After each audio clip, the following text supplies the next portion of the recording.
Madame, Monsieur, bonsoir et bienvenue à votre émission Le Débat. Nous parlons des mutilations génitales féminines dans le cadre de ce débat. Les chiffres sont effrayants. Dernier rapport de l'UNICEF, dans le monde, au moins 200 millions de femmes ont subi des mutilations sexuelles. Cela veut dire environ 6 filles par minute dans le monde. Pour démarrer cette émission, nous avons un élément à vous proposer. Ce sont des vidéos, ce sont des schémas, des différents types d'excisions qui existent.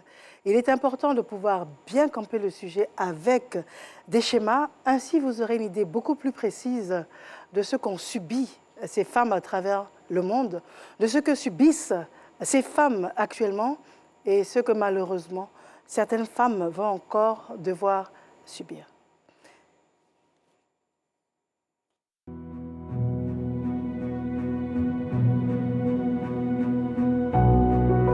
Longtemps victime de la loi du silence, je sors enfin de l'ombre. Je me présente, on m'appelle Clitoris. Je vais peut-être vous surprendre, mais je suis l'équivalent du gland chez les hommes. Et je suis aussi un organe érectile. Au départ, nous avons la même origine. Ce n'est que vers la 7e semaine de grossesse que j'ai commencé à me différencier de mon homologue masculin, le pénis.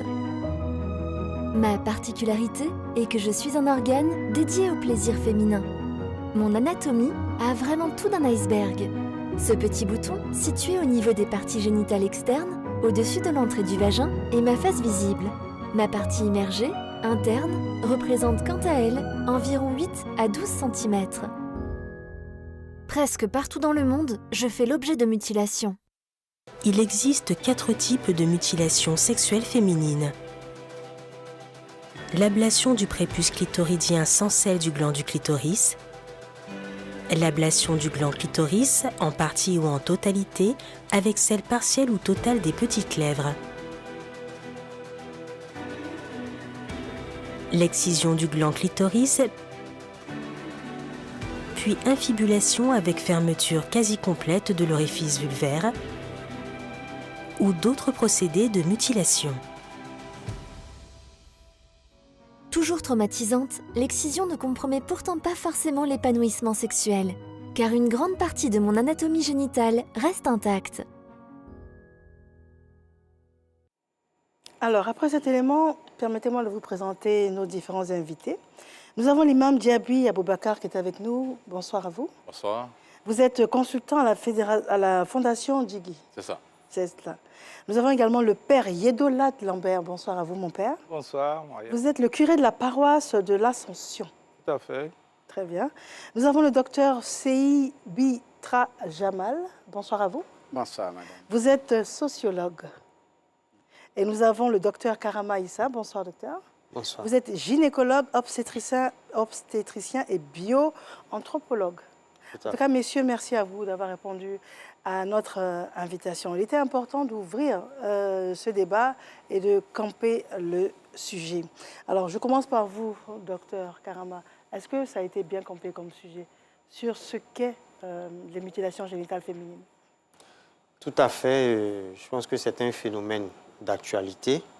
Et vous faites bien d'ouvrir ce débat et d'en parler. Très bien.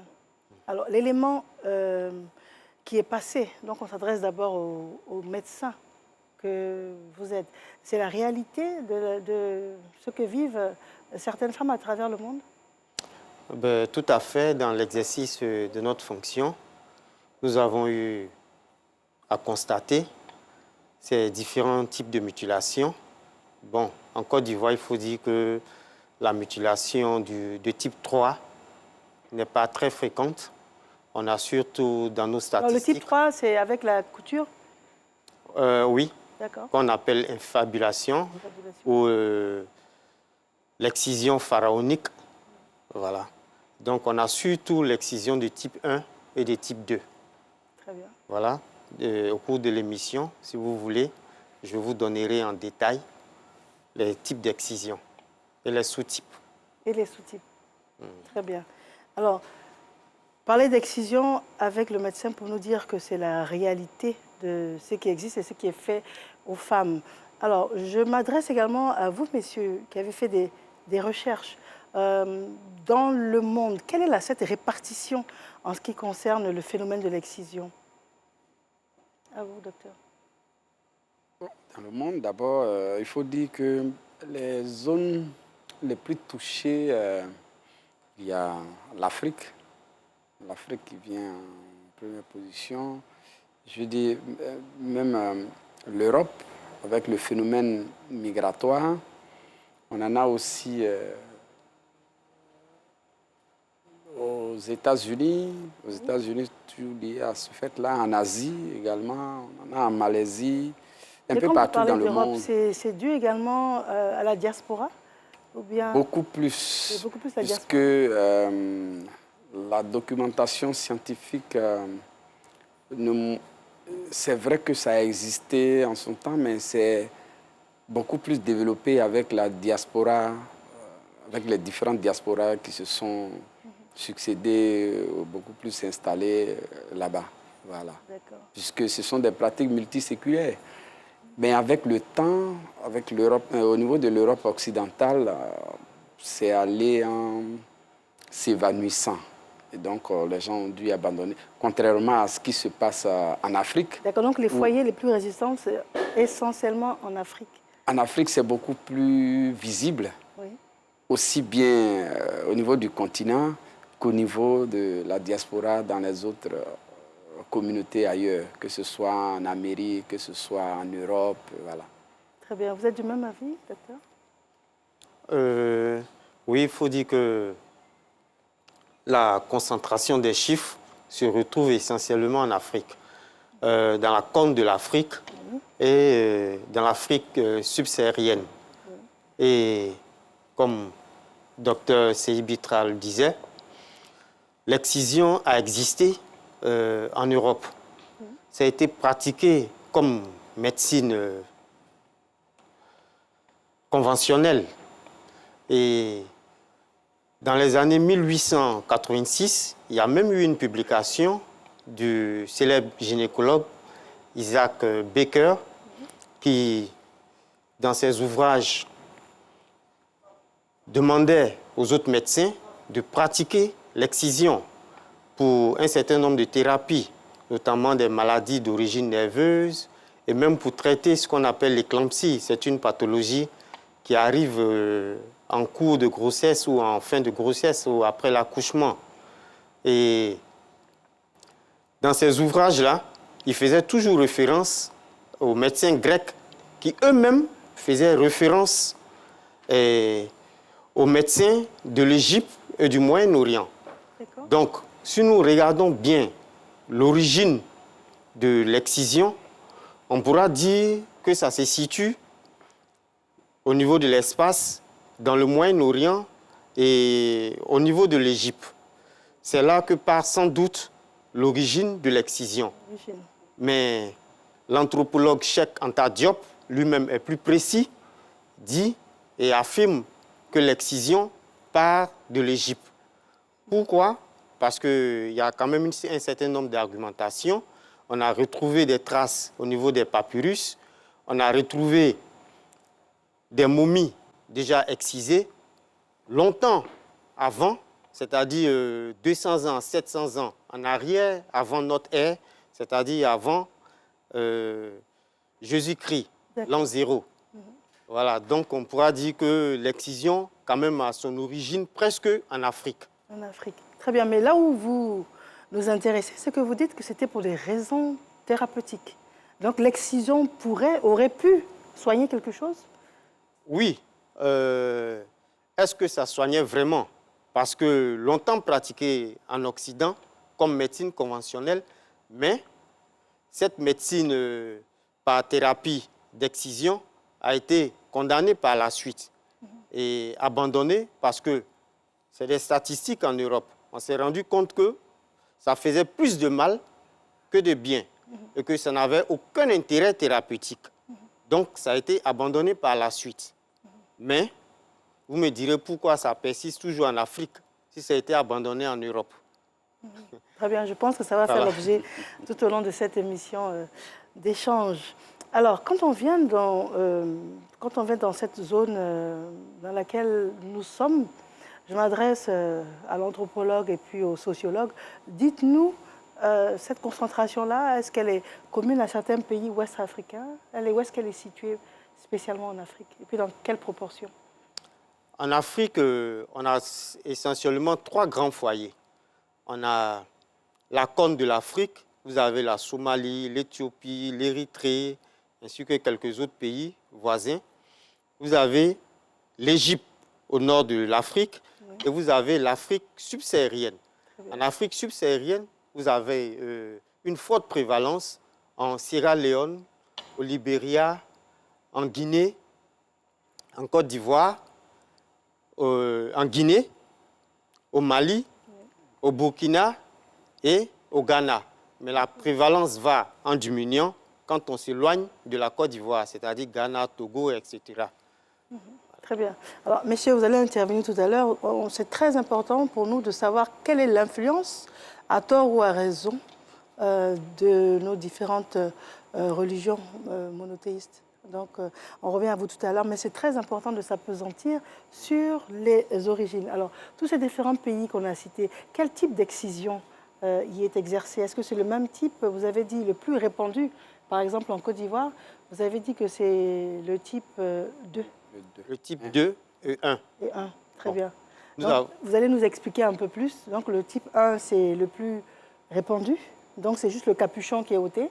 D'accord. Nous avons donc 4 types d'excision. Le type 1 va concerner essentiellement le clitoris. Donc, le type 1A va concerner uniquement le capuchon du clitoris. Le clitoris lui-même n'est pas coupé. Oui. On a juste un capuchon au-dessus du clitoris qui est enlevé. Oui. Il représente le type 1A. Le type 1B va concerner le clitoris lui-même. Il est coupé entièrement ou partiellement. Ensuite vient le type 2. Le type 2, c'est le type de clitoris, c'est le type d'excision qui va concerner le clitoris et les lèvres.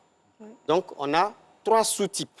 Le type 2A va concerner essentiellement l'ablation des petites lèvres, en laissant en place le clitoris et les grandes lèvres.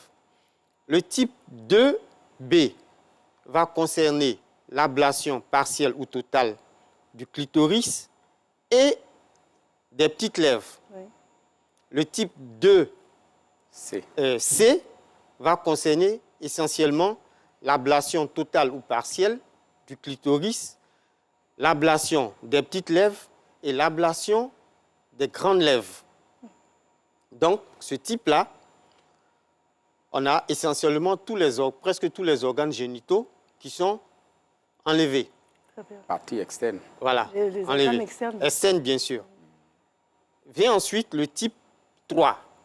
Comme vous avez vu sur le documentaire, le type 3 ou infibulation, ou encore appelé excision pharaonique, parce que cette excision-là avait été retrouvée sur les momies. C'est dit que c'est au temps de l'Égypte pharaonique que cette excision-là se pratiquait. Alors, en quoi concerne ce type 3?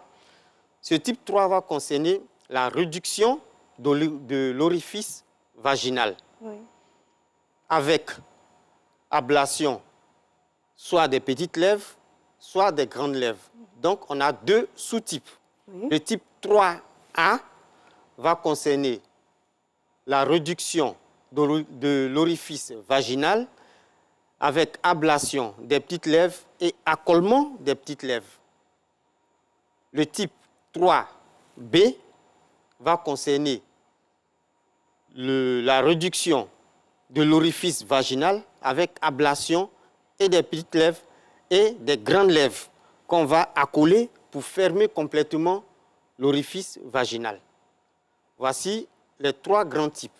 Le 4e type n'est pas véritablement un type, mais c'est toutes les autres actions, toutes les autres chirurgies, tous les autres actes qui ne se retrouvent pas dans la classification des précédents types. Voilà, sont considérés comme type 4. Très bien. Et ce type-là, il est retrouvé Le type 4, il est retrouvé le plus souvent au Soudan. D'accord.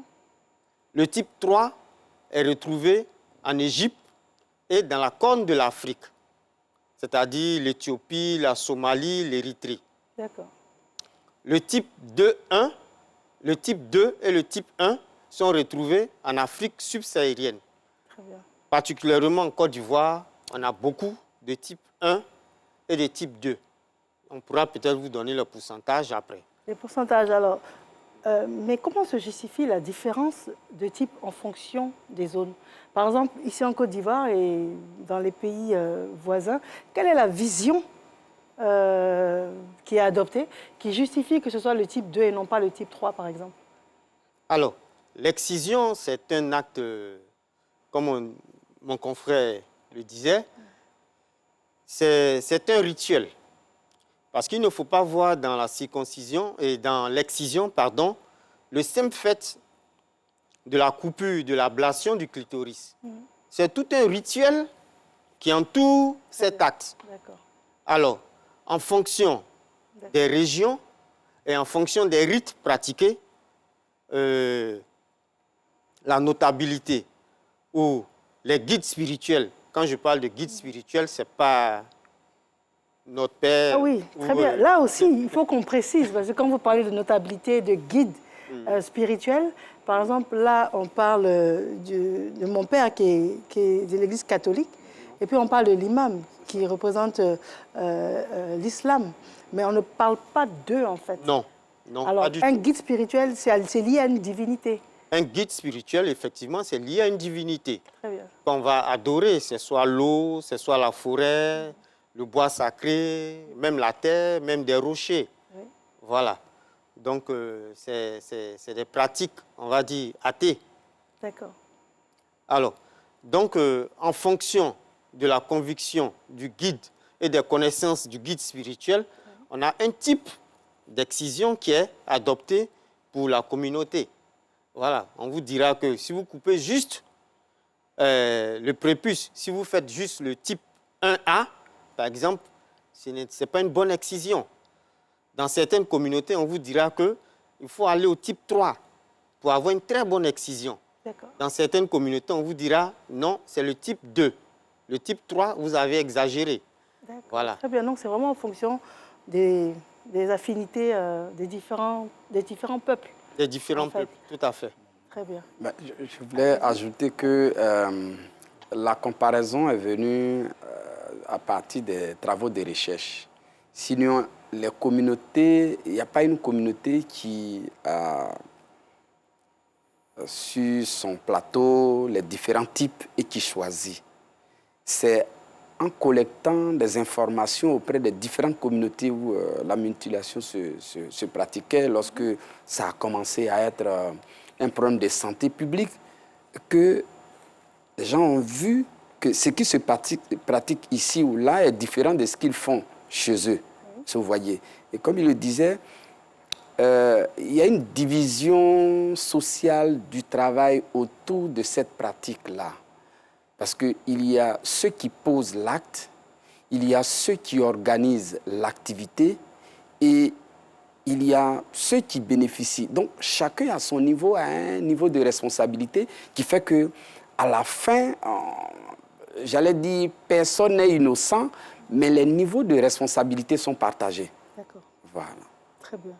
Alors maintenant qu'on y voit un peu plus clair en ce qui concerne la répartition, les différentes zones qui sont plus agressives que d'autres et les différents types également, le grand chapitre que nous allons aborder, c'est quelles sont les raisons profondes.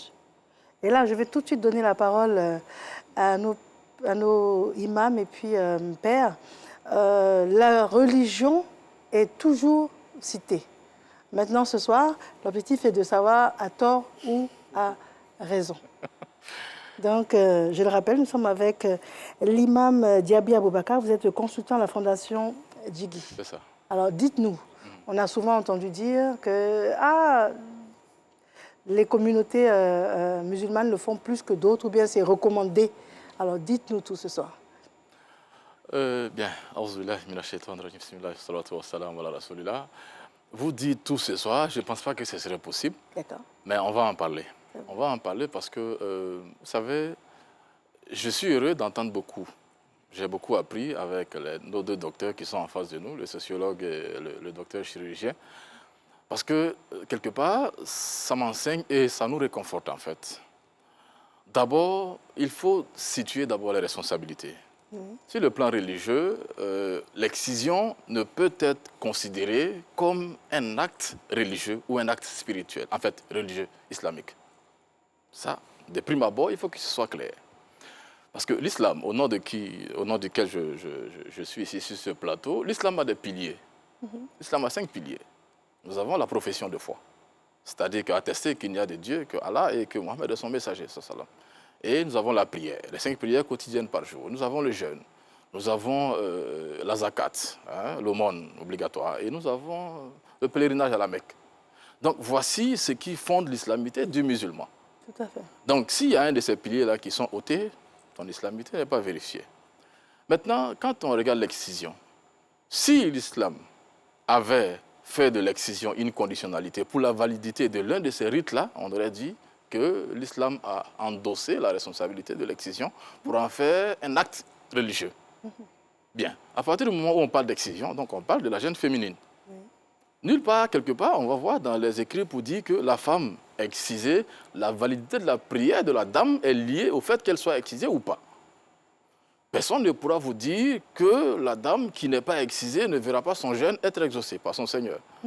On ne dira pas que quand tu n'es pas excisé, tu ne rentres pas dans la mosquée.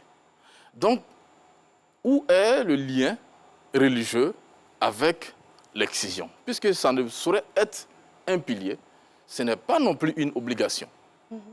Ce ne saurait être aussi une recommandation. Là où il faut maintenant essayer de parler, et c'est sur ça qu'on va discuter, c'est la permission. Voilà. Parce qu'il y a un pan en islam où il y a une tradition, une interprétation de certains textes par certaines communautés musulmanes qui disent que c'est permis parce que les types d'excision que le docteur a expliqué tout à l'heure, le type A1, a été permis par les notables et qu'il y a un hadith, il y a une trace des hadiths, c'est-à-dire de la profession prophétique du prophète Mohammed sallallahu alayhi wa sallam qui en parle. Où il y a une dame, une exciseuse à Médine du nom de Habiba, à qui le messager a dit, mais le travail que tu fais depuis sur les dames, tu continues de le faire ou bien tu as arrêté? La dame dit, ah non, mais je continue de le faire. Et il lui a dit, bon ok, si tu dois le faire, alors il ne faut pas toucher au clitoris. Il ne faut pas pratiquer d'ablation. Il faut, là où il a le mot, en fait, l'expression, achini ou la tahniki, c'est-à-dire qu'il faut couper le prépuce et il ne faut pas toucher le clitoris. Donc, nous sommes dans le type 1A. Dans le type 1A, à ce moment-là, c'est quelque chose qui existait. L'histoire l'a montré depuis au temps pharaonique. Ça existe au temps pharaonique, donc c'est avant pharaonique. l'islam. À partir du moment où nous avons plus de 600 ans entre le prophète Mohammed et son dévancier qui était Sayyidina Isa, Jésus paye et salut sur lui, entre lui et sa maman, à partir de ce moment-là, si on remonte au pharaon, nous avons encore des millénaires qui remontent au temps de Moïse, jusqu'à bien avant. Donc, quelque part, c'est quelque chose qui existait. C'est un fléau qui était dans la société. Donc, si on peut peut-être lier quelque chose à l'islam, on pourrait peut-être dire que certains passages de l'islam ont permis de soigner la chose et de le diminuer jusqu'à un nombre, jusqu'à un niveau, peut-être, on ne pourrait pas dire acceptable, mais au niveau au moins douloureux que ce qui s'est passé. Puisque quand on regarde les 4 types d'excision qui sont cités, du type 1A jusqu'au non classé, jusqu'à l'ablation, jusqu'au suture, tout ça, on pourrait considérer ça comme de la boucherie. Aucune religion sérieuse ne peut cautionner cela. Alors ça, c'est très important comme propos de la boucherie. Aucune religion sérieuse ne peut cautionner cela. Mais ce que vous dites, c'est que dans le Saint-Coran est écrit quoi? Dans le Saint-Coran, il n'y a pas référence à l'excision. Aucune référence à l'excision. Parce que, c'est ce que j'ai dit lorsqu'on préparait cette émission, j'ai dit le Saint-Coran c'est un tout, mais en même temps, ne peut pas faire l'objet comme si c'était une encyclopédie ou un dictionnaire où tout est dedans. Le Saint-Coran représente pour le musulman cette sorte de constitution. Ou ensuite, maintenant, pour son application, il y a des décrets d'application que le président va ensuite prendre. Et il y a ensuite, maintenant, des décrets au niveau des ministères, des circulaires et tout ça. Donc, en ce moment-là, on ne peut pas avoir tous les détails dans le noble Coran. Même les 5 prières que nous faisons quotidiennement, les 5 prières, les heures des prières ne sont pas définies dans le Coran. Donc, dire que ça y est ou ça n'y est pas ne peut pas constituer une obligation ou une non-obligation. Mais le Coran ne parle pas d'excision de la jeune féminine. Le Coran peut-être fait référence à, comment on appelle ça, à la circoncision. La circoncision qui, pour le Coran, remonte à l'ère de Sayyidina Ibrahim, alayhi salam, le prophète Abraham, le père du monothéisme plutôt. Donc, en ce moment-là, on remonte un peu à lui. Mais l'excision qui est pratiquée sur la femme, les oulémas en islam, il n'y a aucun consensus là-dessus. Ça, c'est clair. Il n'y a aucun consensus sur l'excision pratiquée sur les femmes. Et donc, à partir de ce moment où il n'y a pas de consensus, parce que le hadith tout à l'heure que j'ai évoqué, c'est un hadith qui est interprété par différentes manières. D'autres disent que non, ce hadith-là ne fait pas référence à l'obligation. Ça, c'est clair. Aucune obligation n'est faite. Sinon, ça allait être une condition de la validité de l'islam de la femme. Et maintenant, celui qui parle de permission dit que, bon, ok, ça a été permis. Mais ce qui a été permis, est-ce que quand c'est permis, ça veut dire qu'il faut le faire? Ça veut dire que tu as le choix de le faire ou de ne pas le faire. Bien. En ce moment, quelque chose qui est permis, si moi j'ai le choix de le faire, le docteur a le choix de le faire, lui a le choix de le faire, mon père a le choix de le faire, et que nous trois qui avons décidé de pratiquer, on s'est rendu compte que dans la pratique, dans la faisabilité, il y a un problème dans son application. Et là, qu'est-ce qu'on fait? Puisque ce n'est pas une obligation, on ne chercherait pas à essayer d'arranger. On dit, bon, ok, à partir du moment où ça crée des douleurs, ça crée des problèmes, alors c'est pour ça, c'est un pays musulman. Beaucoup de pays musulmans aujourd'hui ont pris des législations, ont pris des fatwas pour l'interdire purement et simplement. Je prends le cas de l'Égypte en 2020. Donc, ce moment-là, ça a été fait à travers des textes avec les interprétations qui s'adaptent à la réalité. D'accord. Vous voyez? C'est important, c'est déterminant, justement. Voilà. Alors, mon père, dites-nous. Oui. J'apprends beaucoup. Moi, je dirais simplement que pour l'Église catholique, il est formellement interdit toute mutilation du corps de la personne humaine à cause de sa dignité. Depuis la conception jusqu'à la fin naturelle de la vie de la personne. C'est formellement interdit du fait de sa dignité.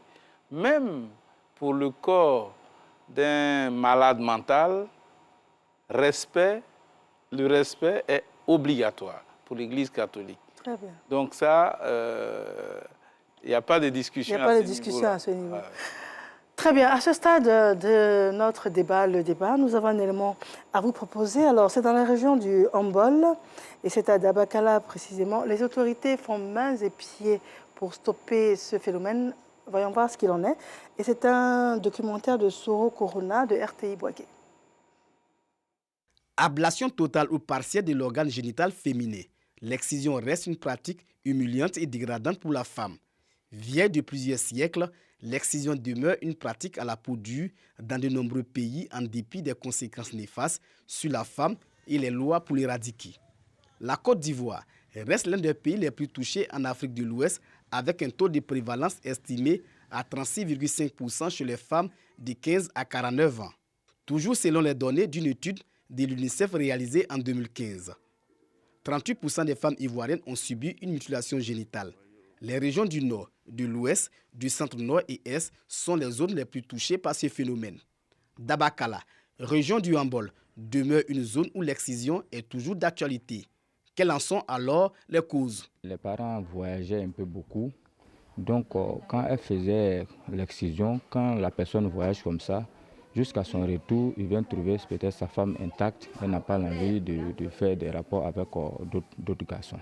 Avant qu'une femme soit mariée, il faut forcément qu'elle soit excisée. Donc la femme qui accouche avant son excision, ça c'était un crime.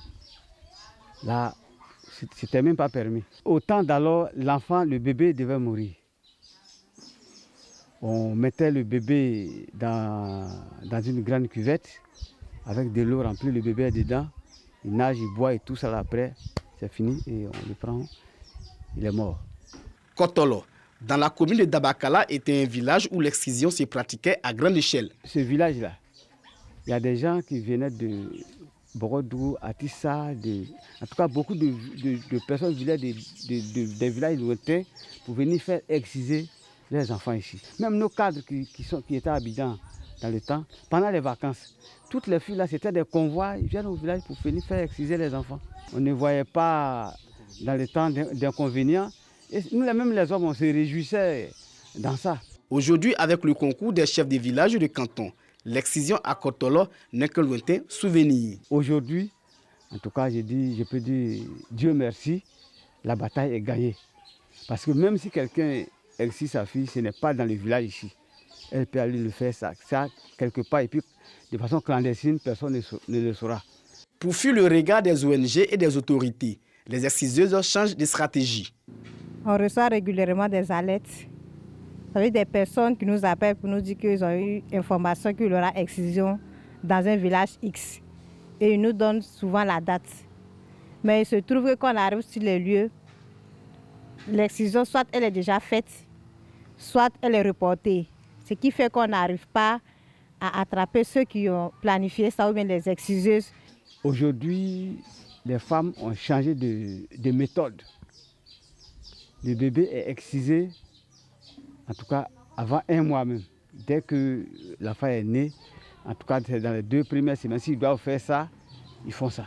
Cette pratique de notre âge marque à vie certaines victimes. D'autres y trépassent. Il y avait une fillette, je crois de moins de 3 ans, qui était anémiée. Et elle a été excisée. À l'issue de ça, ils ont tout fait, elle a perdu connaissance, ils ont tout fait, ils sont partis à l'hôpital. La fillette est décédée. Il y a eu 2 femmes qui sont mortes à l'issue de l'excision.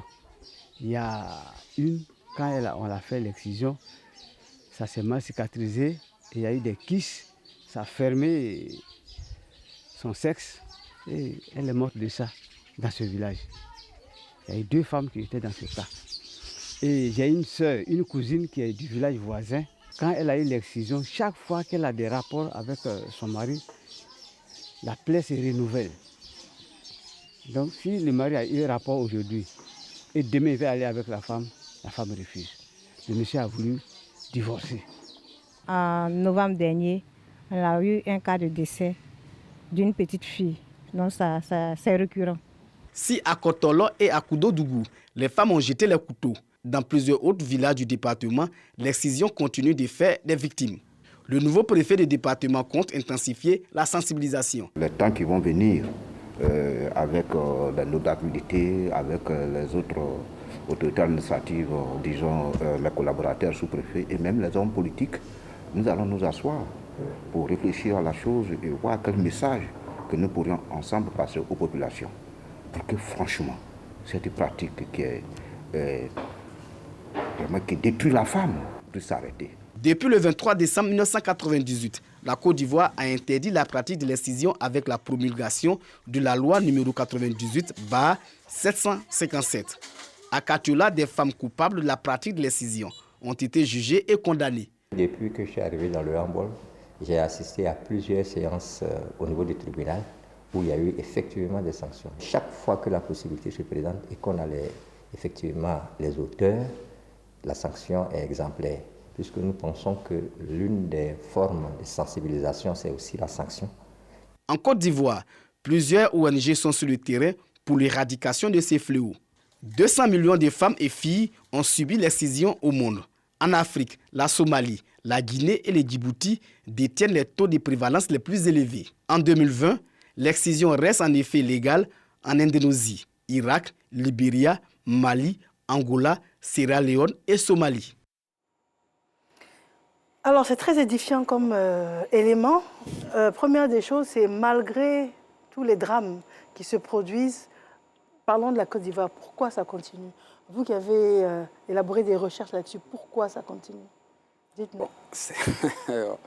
C'est un phénomène qui a la peau dure. Très dur. Très dur. Et surtout parce que la base, c'est l'idéologie. L'idéologie n'a pas besoin de preuves. On adhère et, par exemple, tout à l'heure, on évoquait l'islam. Le silence apparaît comme un passeport.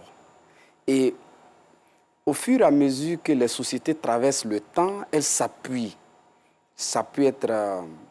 c'est-à-dire, à partir du moment où ça devient une tradition qui a été reçue des aînés, on va essayer de féconder, d'en faire quelque chose qui va être légué aux générations futures. C'est ce qui fait que cette pratique existe aujourd'hui. Et on a vu dans l'élément, chacun, à tort ou à raison, a un élément qui le met en mouvement. Pour une femme ou pour une mère, elle se dit, sa fille qui naît là, pour lui donner la chance de se trouver un mari, il faut la faire exciser. Et avec les formes de répression qui se mettent la forme punitive de la répression, fait que les statistiques montrent que dès que la loi a été prise, il y a eu beaucoup de cas d'excision. Et puis après, parce que l'esprit humain n'aime pas rester dans l'impasse. Les gens vont chercher à métamorphoser cette pratique sans pour autant l'abandonner. On a vu que les conditions sanitaires n'étant pas réunies, aujourd'hui, il y a, avec des éléments, surtout au niveau des diasporas africaines, la pratique tend à se médicaliser. Et là-bas, on dit les conditions sanitaires sont réunies, donc on accepte. Et aujourd'hui, tout à l'heure, dans l'élément, comme dans les documents de recherche, c'est pratiqué maintenant sur des enfants qui ont moins de 5 ans. Et la jeune fille ou la femme n'a aucun souvenir. En grandissant, elle n'a aucun souvenir. C'est lorsque, peut-être pour les besoins d'enfantement, les examens qui interviennent après, les médecins lui révèlent qu'elle a subi telle pratique. Et en ce moment, si sa maman vit encore, elle peut témoigner. Même au sein des familles, ce n'est pas toujours un avis concerté. Depuis que la loi a été votée, ce n'est pas toujours un avis concerté. Une femme peut prendre son enfant et elle voyage. C'est difficile pour un homme de visiter le corps de sa fille pour être au même niveau d'information que la mère. Mais comme la mère y croit, elle est un produit de cette pratique et elle est habitée par cette idéologie qui la défend, mais elle va toujours continuer à pratiquer et c'est au fur et à mesure que les drames nous révèlent que cette pratique résiste encore. Donc, voilà un peu ce que je voulais... Alors, quand on parle des causes, et ça en fait partie, les hommes de la spiritualité, de la religion, dites-nous, quel genre de personnes est-ce que vous recevez à ce sujet? Est-ce qu'on vient vous parler ou bien c'est dans le cadre de fondations ou d'actions que vous allez vers ces femmes-là? Ou bien est-ce qu'elles trouvent une oreille attentive auprès de vous? Bon, en fait, moi, ici, je représente la Fondation Djigui, une fondation qui est reconnue pour le travail dans ce domaine. Je dirais que c'est l'une des fondations qui ont une obédience religieuse qui travaille dans ce domaine. En dehors des autres fondations, peut-être des autres structures, ONG et tout ça. La Fondation Djigui est en train de faire ce travail-là depuis 2006. Depuis 2006 sur le terrain. Et très souvent, l'activité est beaucoup plus concentrée à la zone nord-ouest, zone nord, c'est-à-dire le Folon, le Kabadougou, au Djéné et tout ça, le Bafing, et toute cette zone-là a un fort taux de prévalence. Les docteurs pourront comment on appelle, certifier cela. Et donc, ce travail-là est fait. Mais lorsque les gens viennent, la Fondation, en son sein, n'a pas de médecin. La Fondation travaille en collaboration avec les spécialistes. Et c'est eux, leurs avis, c'est eux très souvent qui reçoivent ces personnes, qui constatent. Et la Fondation s'est dit quoi? À partir du moment où c'est une pratique qui ne requiert pas l'unanimité ou qui ne bénéficie pas de l'unanimité religieuse, même au sein de notre religion, en ce moment-là, il faut trouver des moyens pour sensibiliser nos parents sur le terrain, sensibiliser nos parents et leur parler. C'est pour ça que la Fondation ne se base pas sur le combat contre, mais le combat pour l'abandon. Très bien. Vous voyez, il y a une nuance. Il y a une nuance de mots sur lesquels il faut travailler pour faire avaler plus facilement la pilule, en fait, si on peut parler comme ça. Parce que c'est une tradition. C'est plus que religieux. Tout à fait. Et c'est là où je voulais en venir. Et ça, on parle de tradition, on parle de rite. Je vous le dis, sur ce plateau, il faut qu'on soit clair là-dessus. Les traditions ont la peau plus dure que les religions. Parce que les religions révélées sont arrivées pendant que ces pratiques-là existaient. Donc, moi, en tant qu'imam, si je communique là-dessus à une certaine manière dans la mosquée, quelqu'un pourrait peut-être se lever. Mais imam, toi, avant que toi-même tu sois né, nous, on faisait ça là. Avant même que votre islam arrive, votre religion, là, ça est là depuis 1400 ans. Nous, on fait ça là depuis 2000 ans, 3000 ans. Donc, finalement, il y a beaucoup plus de pesanteurs coutumiers que religieux. La preuve, lorsqu'on va dans le travail avec la Fondation Djigui, on a eu l'occasion de voyager dans l'intérieur du pays.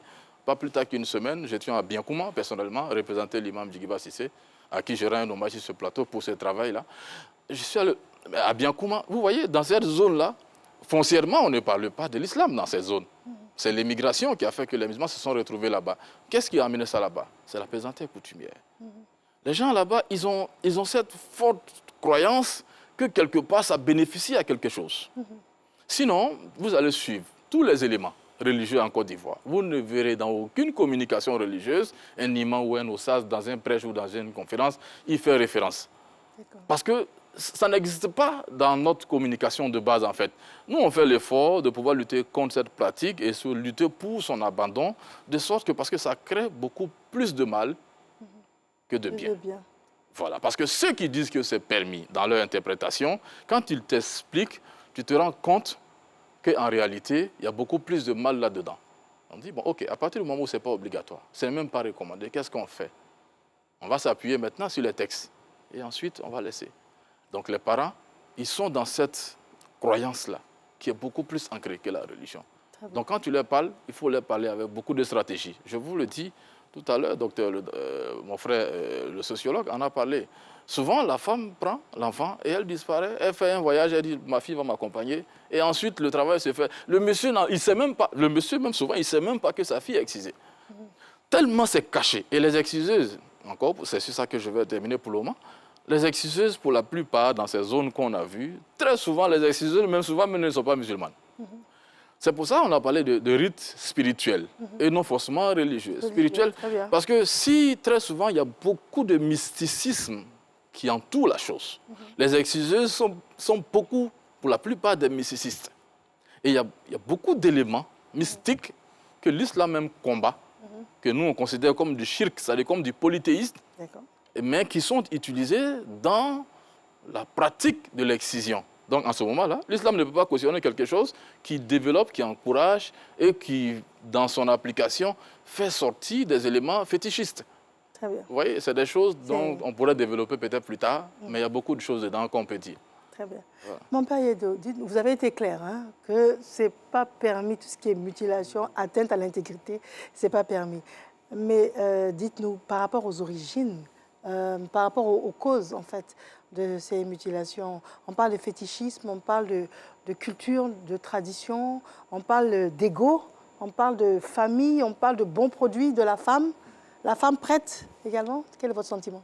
Je pense que pour y arriver, permettez-moi de dire que nous aussi, comme chrétiens catholiques, comme prêtres, on reçoit des personnes qui ont été victimes dans le cadre de leur culture, dans le cadre de leur tradition, comme on l'a déjà dit.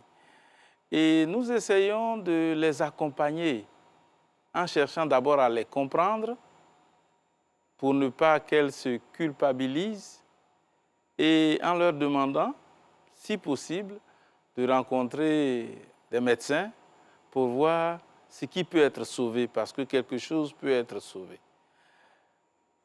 Mais je voudrais dire sur ce plateau que nous avons parlé d'excision, il y a eu des reportages, mais en aucun moment je n'ai entendu parler de l'origine, dans ce sens de choix. Il y a heureusement ici des anthropologues et des sociologues. Dans la tradition, pour constituer une communauté, on fait des choix de valeurs. Jusque-là, je n'ai pas encore entendu en quoi l'excision peut constituer une valeur pour ceux qui la pratiquent. D'accord. Parce que c'est à partir de cela qu'on peut maintenant mener le débat. En quoi est-ce que l'excision est une valeur pour ceux qui la pratiquent? Et là, on peut dire non, en fait, vous vous trompez, ce n'est pas une valeur, c'est une contre-valeur. Parce que, comme on le sait en anthropologie ou en sociologie, que pour constituer la société, il faut faire des choix de valeurs. Et ce qu'un peuple choisit comme valeur au sud peut être choisi comme contre-valeur au nord. Mais tout est coordonné pour que le peuple accepte que c'est comme ça et qu'on vive avec. Mais pourquoi est-ce qu'on fait ce choix? C'est pour cela qu'on peut prendre des décrets, prendre des lois à Abidjan ou à l'Assemblée nationale, mais ceux qui sont concernés, ceux qui y voient un intérêt, parfois un intérêt spirituel, est-ce qu'on les a écoutés pour les convaincre qu'il n'y a pas d'intérêt dedans? D'accord, très bien. Alors moi, je vous pose la question, pour compléter ce qu'il est en train de dire, est-ce qu'on peut parler de femme d'un bon produit? Parce que est-ce que dans certaines communautés, la femme excisée est mieux qu'une femme qui ne l'est pas? Est-ce que par rapport à l'honorabilité de la famille également, est-ce que la femme excisée est un meilleur produit entre griffes à proposer? Est-ce que le mari, le futur mari, il est plus enclin à épouser une femme dont il est sûr de sa fidélité, par exemple? Ok. Pour répondre, je reviendrai à vous, mais pour rebondir sur les préoccupations de mon père, je vais dire que l'excision a plusieurs fonctions dans la communauté. Il y a la fonction sociale, il y a la fonction économique, il y a la fonction politique, et il y a même la fonction religieuse. Et les croyances partent d'où? On a également les mythes. Parlant de mythes, il faut savoir que on va considérer la femme non excisée comme une femme impure. C'est-à-dire, il y a quelque chose qu'il faut enlever, qu'il faut ôter. Sinon, elle n'est pas une femme complète. Et cela pourquoi? Parce qu'à l'origine, on est tous d'accord que la femme vient de l'homme. Et la côte de l'homme a été enlevée pour, si on peut le dire ainsi, fabriquer la femme. Et l'homme même est bisexuel, c'est-à-dire qu'il a un caractère androgénique. Il a les deux sexes. Si à partir de lui a été fabriquée une femme, ça veut dire qu'il a des résidus de femme. Si à partir de l'homme, nous avons pu, enfin, pas nous, Dieu a fabriqué la femme, ça veut dire qu'elle a des résidus de masculin. Et ce sont ces résidus-là qu'il faut ôter. Et c'est ça qui est dans l'entendement de la communauté. Donc une femme, et je réponds à votre question, chez qui on n'a pas ôté la masculinité, n'est pas une bonne femme. Et ça va perturber sa procréation. Dites-vous qu'il y a des régions où on considère que si la tête de l'enfant touche le clitoris, cet enfant-là n'est pas promu à un bel avenir. Et qu'est-ce qu'on fait? À la naissance, on va sacrifier cet enfant. Parce que ce n'est pas un bon produit. Jusqu'au XXIe siècle? D'accord. Voilà. Okay. Et je continue dans ma logique. Fonction sociale. L'excision, j'ai dit tout à l'heure de ne pas voir dans l'excision la coupure du clitoris. C'est un rituel.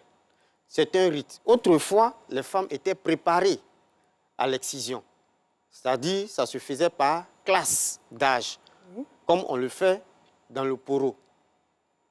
À Dabakala, où on a fait une petite étude, ça s'appelle le Ponon. Le rite.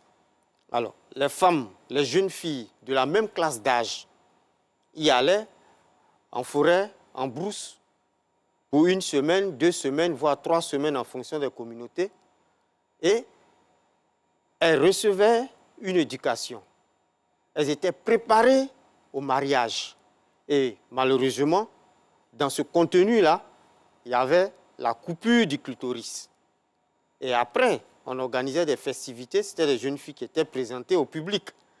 Et comme vous le dites, elles représentaient le bon produit, la bonne femme qui est arrivée au mariage, qui a été préparée pour le mariage. Et donc, comme vous le dites, en son temps, on pourrait parler de bon produit. D'accord.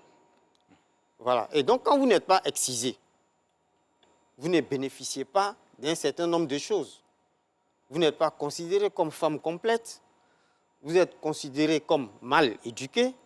Et de par ce fait, vous allez obtenir difficilement un mariage.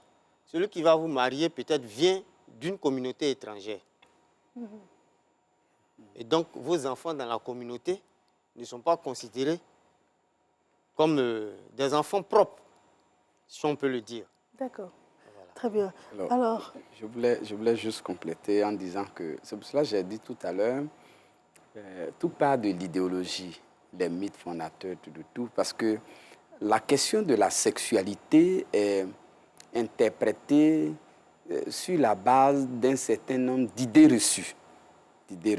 Et avec son pendant lié à la procréation. Quand on dit par exemple une femme qui est excisée n'est pas un bon produit, celui qui dit ça n'attend pas une preuve. Il ne cherche pas une preuve matérielle pour changer son opinion.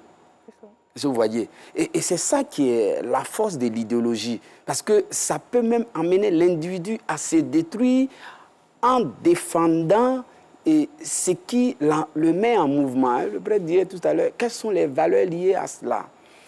Et là où ça fait mal à l'Afrique, c'est que la scripturalité qui a commencé en Afrique n'a pas connu des lettres de noblesse parce que la même chose s'est développée ailleurs, en Occident.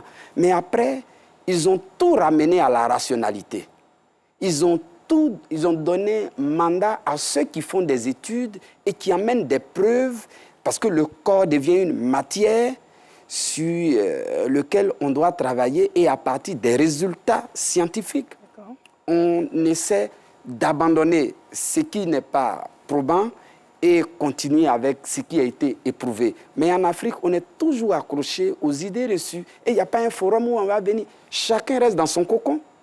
Il s'agrippe à ce qu'il a l'habitude de faire et il reste là, même quand ça fait suffisamment de nuisances, ça crée suffisamment d'atrocités à sa communauté. C'est le moment pour nous de vous parler de nuisances, de vous proposer cet élément de femmes qui ont énormément souffert et qui ont accepté de partager leur histoire. C'était un reportage de Ève Boué, de Ahmed Touré et de Christelle Meledj. Les mutilations génitales féminines, plus communément appelées excisions, désignent l'ablation totale ou partielle des organes génitaux féminins extérieurs et se pratiquent généralement avant les 5 ans. Cette pratique, qui touche 200 millions de filles et de femmes dans 30 pays du monde, se déroule principalement en Afrique, continent où l'on estime le nombre de victimes à 91,5 millions de femmes et de filles de plus de 9 ans vivant actuellement avec les conséquences de ces mutilations sexuelles. Ici, en Côte d'Ivoire, ce problème est une réalité. Alors, un chapelet d'interrogations peut être égrené. Mais une seule retient notre attention. Quelles sont les causes de cette pratique? L'accent est plutôt mis sur les volets des coutumes et traditions, également sur les motivations culturelles. Avant, nos parents disaient que toutes les filles doivent faire l'excision. Si les femmes qui ne font pas l'excision doivent pas collaborer avec celles qui font l'excision. J'ai fait pour moi en 67. La femme qui ne fait pas, on la rejette dans la famille. Il faut aussi souligner l'importance du problème, ses répercussions sur la santé de la femme. En ce temps, j'étais encore petite, je ne savais pas C'est là qu'ils m'ont emmenée. Mais actuellement, vraiment, ça ne va pas. Même j'ai dit à ma fille de ne pas faire aussi, parce que ce n'est pas une bonne chose. Ça fait qu'entre moi et mon mari, on ne s'entend pas. Souvent, on est là au moins 2 à 3 semaines. Je suis là, je ne fais pas de gestes, il se plaint souvent. Parce qu'il y a des fois, je n'ai pas l'envie. C'est parce que je suis mariée. Je ne pouvais pas faire autrement, sinon, ce n'est pas bon. J'ai été excisée pendant mon enfance. En ce moment-là, j'avais 13 ans. Et puis, j'ai fait l'excision. Ce que si ça s'est passé, mais jusqu'au jour d'aujourd'hui, bon, je me sens un peu frustrée par rapport quand je vois mes camarades et tout cela. Ce que moi, je peux dire aux parents actuellement, c'est de ne pas faire exciser leur fille, puisque cela, vraiment, ça a des conséquences. Pour mieux comprendre l'excision, il faut l'aborder comme un acte social. C'est très édifiant comme documentaire et je vois que tout le monde voulait réagir. Je vous donne la parole. C'est la dernière phrase, du reportage, que pour mieux édifier l'excision, il faut l'aborder comme un truc social. Parce que, vous voyez, dans la société, tout à l'heure, mon père a posé la question, en fait, quelles sont les motivations? On a des éléments tout à l'heure qui sont passés dans le reportage qui ont donné au moins des réponses. La femme n'est pas considérée comme une femme à part entière. En fait, socialement, elle n'est pas logée au même rang. Et encore sur d'autres plans, on dirait que la femme n'est pas... tout ce qu'elle va avoir comme progéniture, l'a dit tout à l'heure le docteur, ne sera pas aussi au même rang que les autres enfants qui vont... Mais là où moi je voulais en venir, quand vous regardez tous les reportages sur ces exciseuses et tout ça, on parle seulement que de coutume, on parle de pesanteurs coutumiers, on parle de tradition. Et c'est là où il faut vraiment beaucoup travailler, parce que ce qui est traditionnel est difficile. Ce qui est religieux, il suffit que eux, dans les églises, ils communiquent là-dessus. Ils font des prêches, ils font des communications. Les fidèles, ayant toute la confiance posée en leur guide, ça passe. Nous, à notre tour, si on communique dans les sermons, dans les conférences, dans les prêches, les fidèles ayant mis leur confiance en leurs imams, ça passe. Mais ce qui est coutumier, ce qui est, comment on appelle ça, social, fondamentalement ancré, quand on communique là-dessus, le fidèle, il te regarde comme ça. Et quand il finit, il dit, l'imam a fini de dire pour lui. Et puis il s'en va. Ah oui. Ouais, donc quand c'est comme ça, c'est difficile. Il faut vraiment... C'est vraiment un corps à corps. C'est un corps à corps qui va au-delà. Je voudrais me permettre de constater, que, comme l'imam vient de le dire, partir sur la base sociale. Mais c'est des comportements phallocratiques. C'est-à-dire que c'est les hommes qui ont décidé cela et l'ont imposé. Parce que la dame dit, on va te rejeter si tu ne fais pas. Mais moi, je voudrais savoir pourquoi on le fait. C'est les hommes qui ont décidé de le faire. Tout à fait, oui. Dans des sociétés phallocratiques où c'est les hommes seulement qui décident. Et nous continuons cette marche-là encore aujourd'hui. Regardez notre plateau. Il n'y a que des hommes. Où sont celles qui subissent ce dommage? Elles sont en reportage. Elles sont en reportage. C'est la femme qui nous dirige.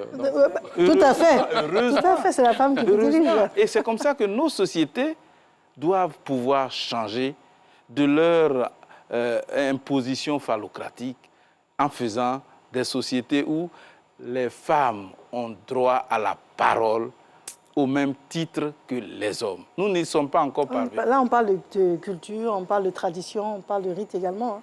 Hein, pour qu'on y arrive. Ça va peut-être faire l'objet d'un autre débat. Dites-moi, les conséquences sur la femme. On a entendu ces femmes témoigner à visage couvert, qui ont parlé de douleur, mais je pense que les conséquences peuvent aller jusqu'à la mort, n'est-ce pas? Bien sûr. Docteur Karamba. Bien sûr. Les conséquences sont énormes. Déjà au summum, on a la mort de par les hémorragies que l'excision peut entraîner. Ensuite, on a des conséquences quand il n'y a pas de mort. Après, on a des conséquences infectieuses. Il y a des femmes qui s'infectent et ça dure des années et des années. On a des complications obstétricales, c'est-à-dire liées à l'accouchement. Je vous assure, c'est très pénible pour une femme excisée type 3 ou type 2 d'avoir un accouchement facile. C'est douloureux. Le périnée est rigide et l'accouchement se fait difficilement et très lentement. Et l'enfant qui vient a eu le temps souvent de beaucoup souffrir.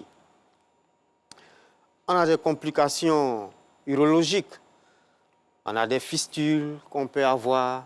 La femme fait pipi dans la cavité vaginale.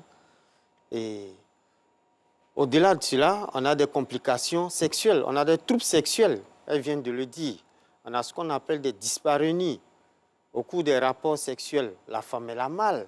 Ben, c'est un supplice, les rapports en général pour ces femmes-là. Bien entendu, chez un certain nombre de femmes, heureusement, l'excision n'a rien gâché. Le plaisir a été conservé, mais ce n'est pas légion, ces femmes-là. Je disais, on a des troubles sexuels, les troubles de la sexualité. Ensuite, au-delà de ces troubles-là, on a des troubles même au niveau conjugal.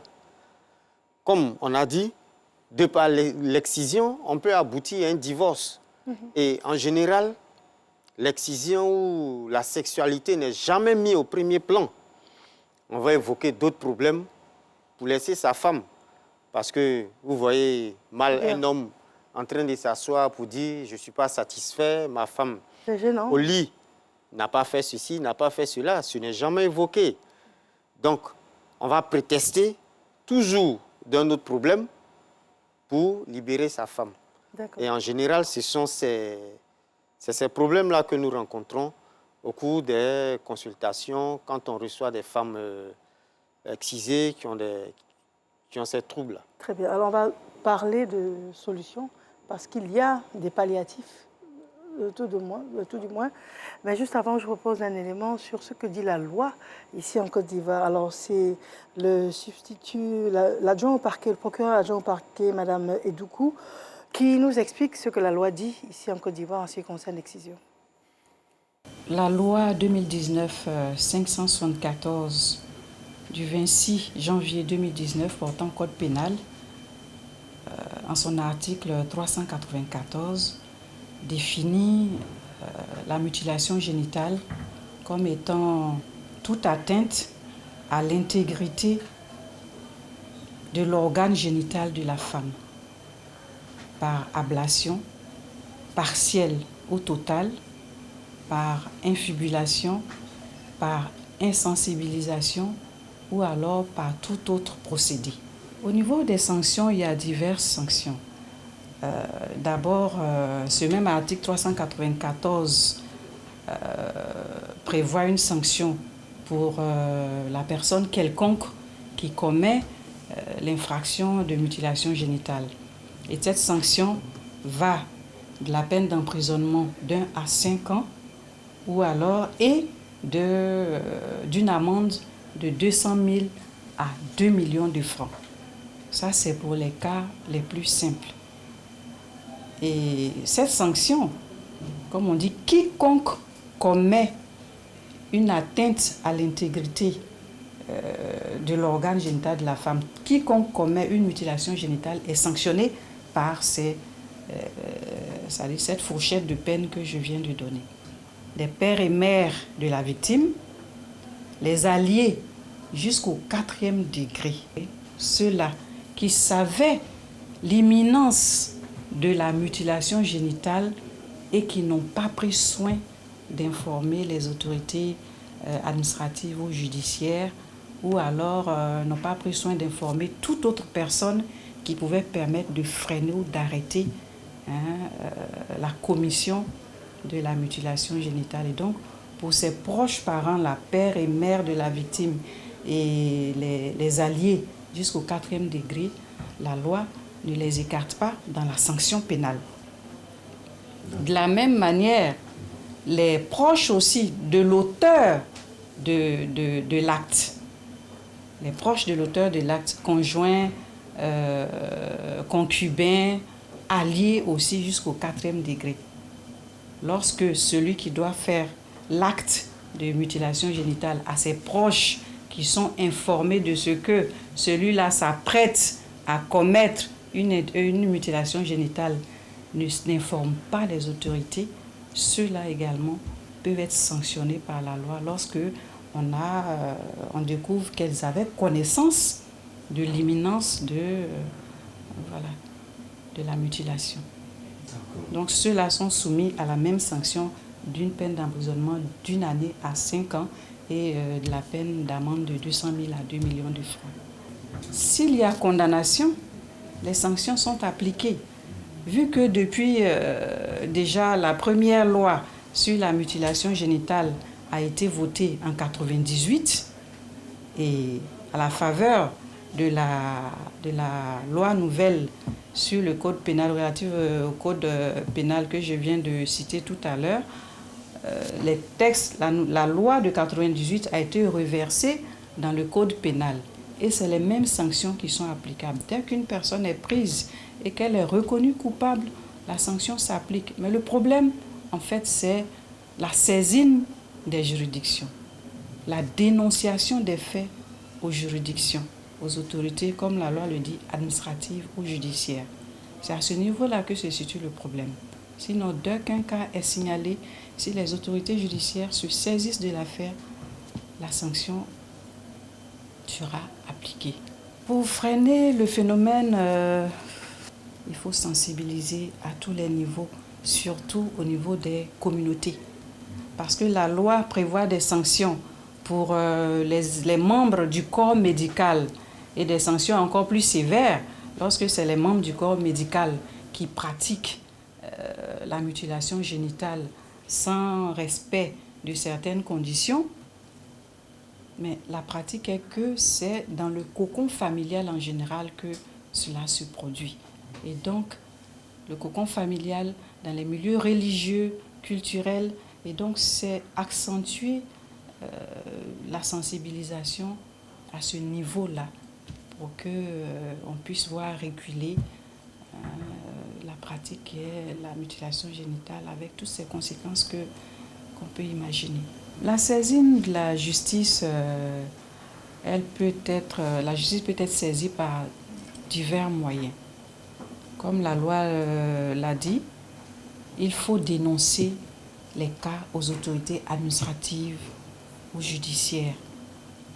C'est-à-dire, les faits peuvent être dénoncés au préfet, au sous-préfet, au commandant de brigade, au commissariat de police. Les ONG aussi peuvent avoir des dénonciations. Dénoncer les faits aux ONG ou même au niveau du service social. Aujourd'hui, dans la plupart des villages, il y a en général un service social. Très bien. Alors, c'est assez clair. La loi existe, mais on sent bien qu'il faut privilégier les dénonciations et puis il faut privilégier également les discussions avec les personnes qui pratiquent.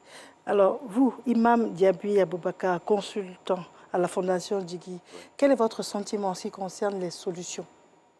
Pour moi, les solutions, il faut encore continuer les sensibilisations. Parce que vous voyez, la loi, c'est la loi.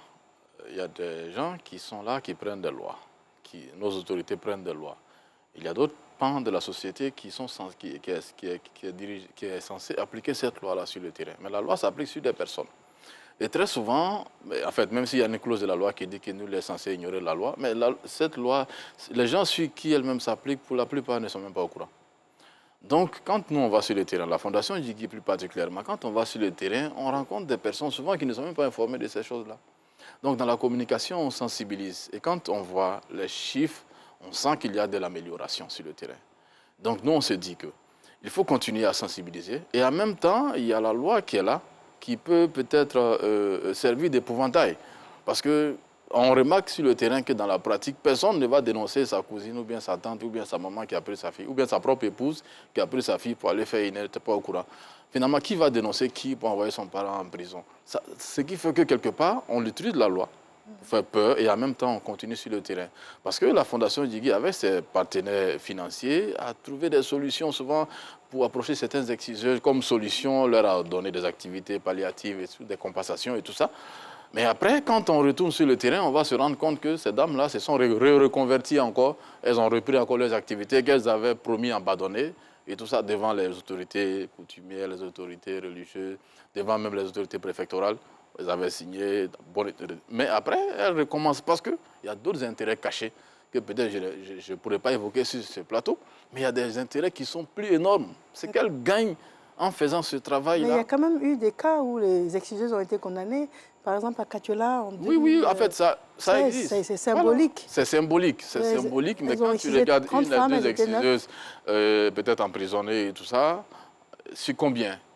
Et aujourd'hui, la fluidité souvent, en fait, ou la porosité souvent des frontières au niveau des villages, fait que vous voyez que la zone ouest de la Côte d'Ivoire, nord-ouest, dans les pays voisins, si les activités, la répression, peut-être sur le plan pénal en Côte d'Ivoire, est aussi forte, et que de l'autre côté, ce n'est pas le cas, moi, il suffit de prendre une pirogue pour me rendre au Libéria, il suffit juste de traverser mon champ pour me rendre en Guinée.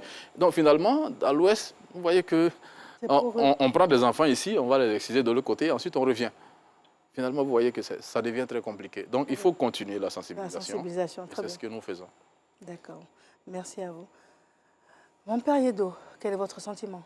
Oui, moi, je dirais que, comme l'imam l'a dit, l'islam n'a jamais encouragé quelqu'un, bien au contraire, à l'excision.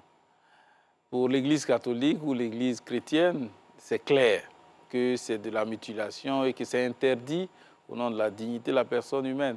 Donc, il faudrait qu'on se convertisse, que les musulmans entendent bien que ce n'est pas leur religion qui les pousse à cela, que les chrétiens qui le font de façon culturelle ou sociale se convertissent au message du Christ qui dit de respecter le corps de toute personne.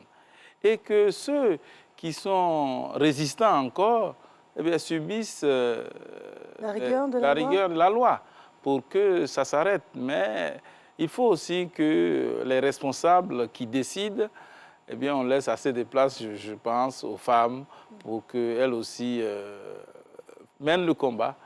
Parce que si elles ne prennent pas ce combat-là, je pense que les hommes ne vont pas mener le combat à leur place.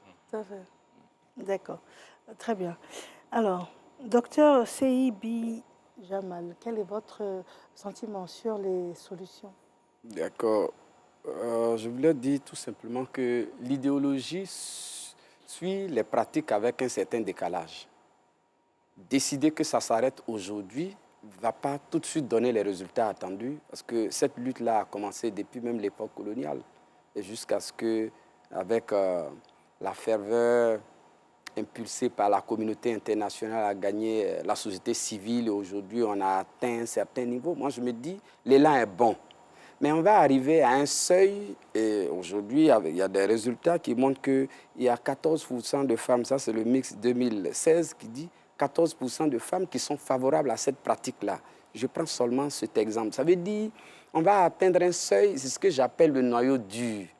Quand on va atteindre le noyau dur, ça ne va plus reculer, parce qu'on a abordé cette affaire sous le coup de l'émotion, avec bien entendu les dégâts, avec les conséquences de cette pratique-là. On est allé avec beaucoup plus d'émotion.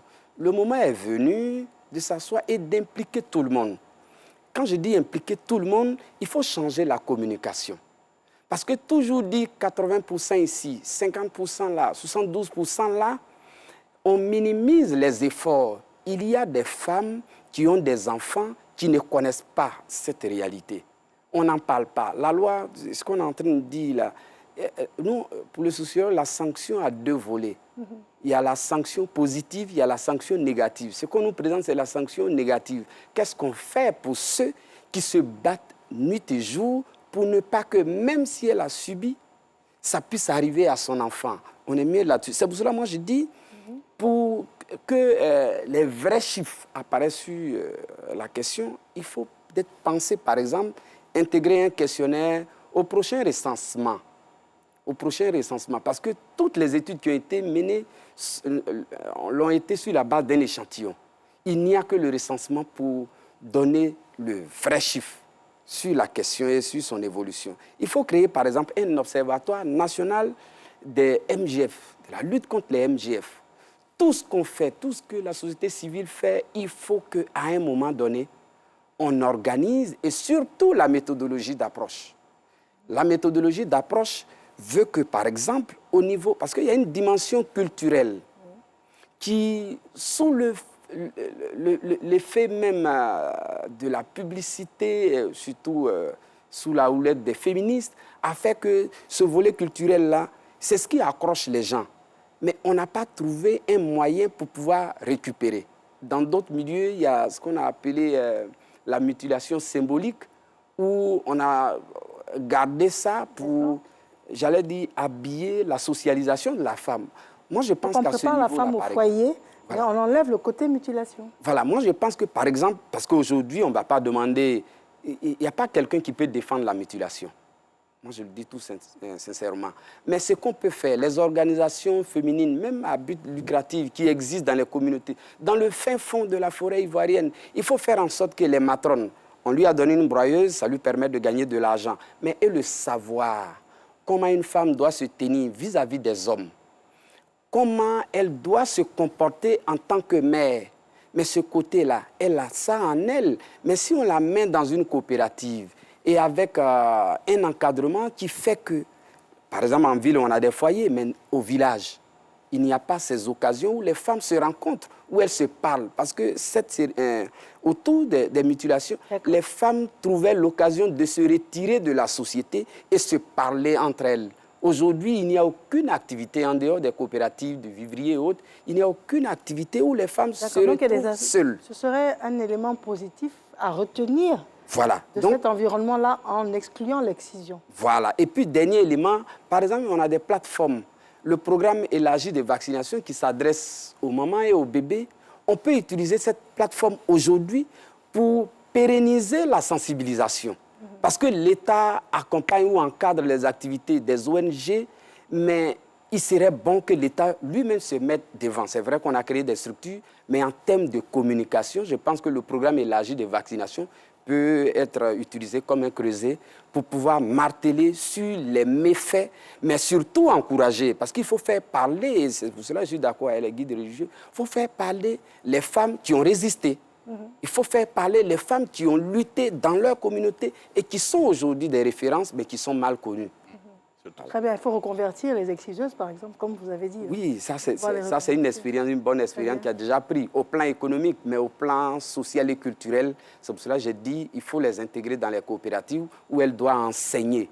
Parce que c'est vraiment quelque chose qui est très difficile aujourd'hui. Voilà. Docteur Karama, parmi les solutions, parce que là on cherche des solutions, vous êtes spécialiste, vous êtes obstétricien, vous êtes gynécologue également, et vous êtes bioanthropologue, mais vous êtes spécialisé dans la reconstruction. Qu'est-ce que ça veut dire?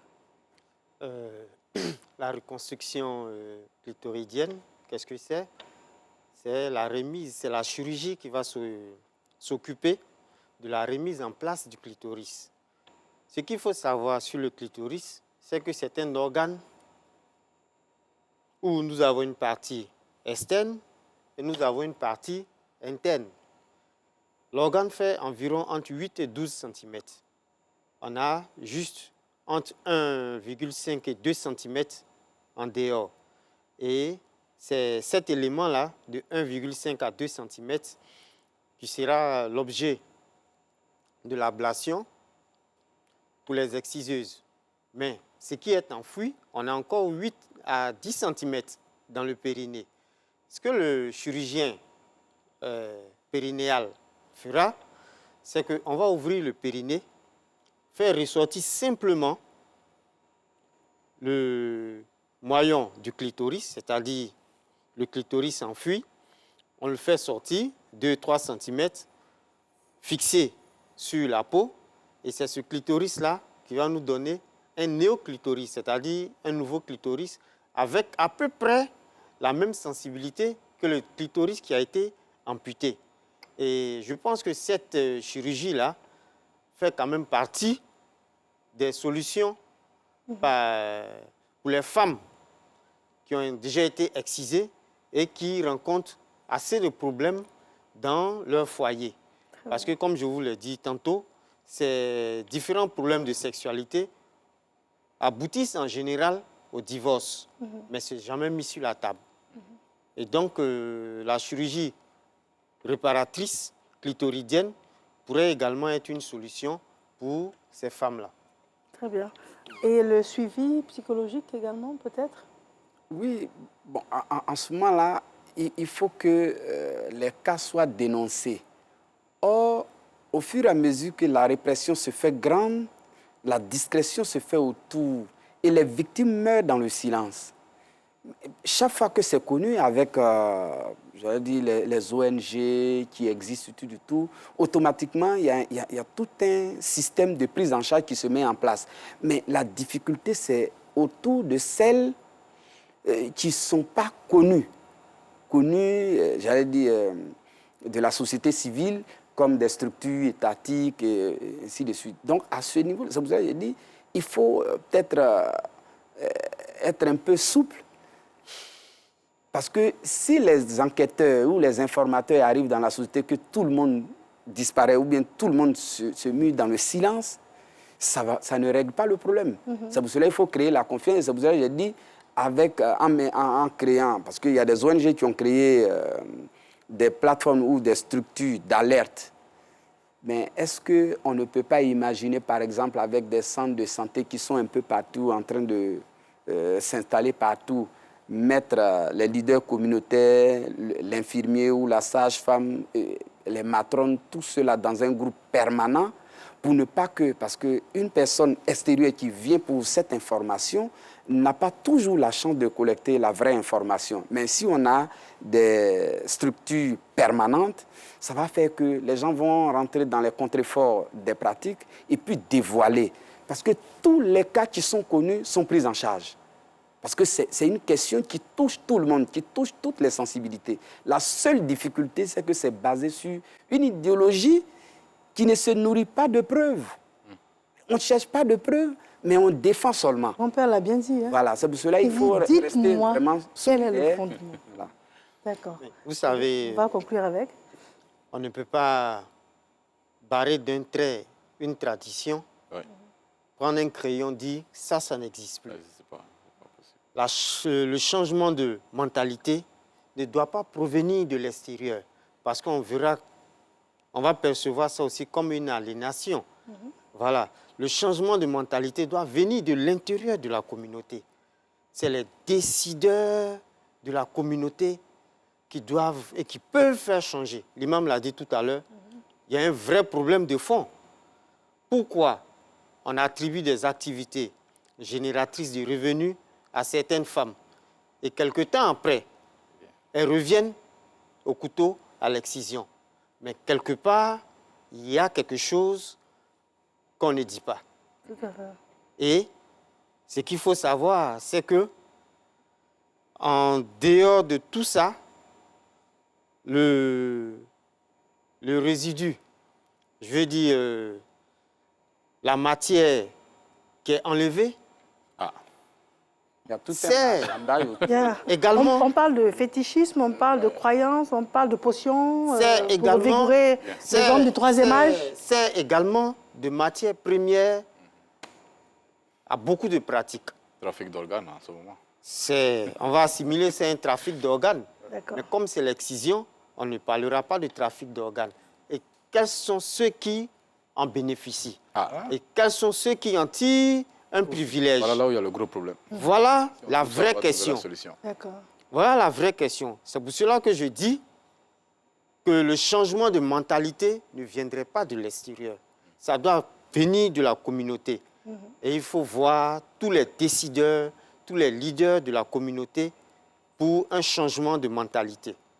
Parce que une loi qui est prise, et le sociologue va me le confirmer, la loi n'est pas faite en général pour brimer toute la communauté. Elle est faite pour empêcher la minorité qui ne veut pas respecter cette loi de la respecter. Mais s'il y a une idéologie et que tout le monde est d'accord avec un principe social, mais vous ne pouvez pas enfermer tout un village. Vous ne pouvez pas enfermer toute une famille où tout le monde est d'accord sur la pratique, sur le rituel. Voilà. C'est le gros problème que les autorités ont. Il n'y a pas de dénonciation. Et pourquoi il n'y a pas de dénonciation?